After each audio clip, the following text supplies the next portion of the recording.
Kawan-kawan yang mau tuh filter udara untuk di CB 150R ya, seperti ini.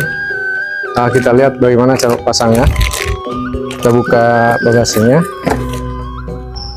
taruh sini, ini. Baik, kita buka saringannya di sini.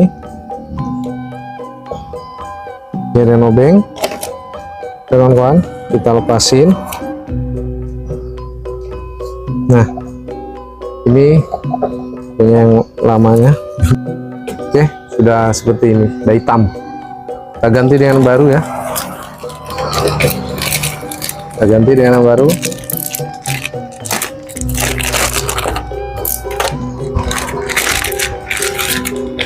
Caranya tinggal kita masukin sini.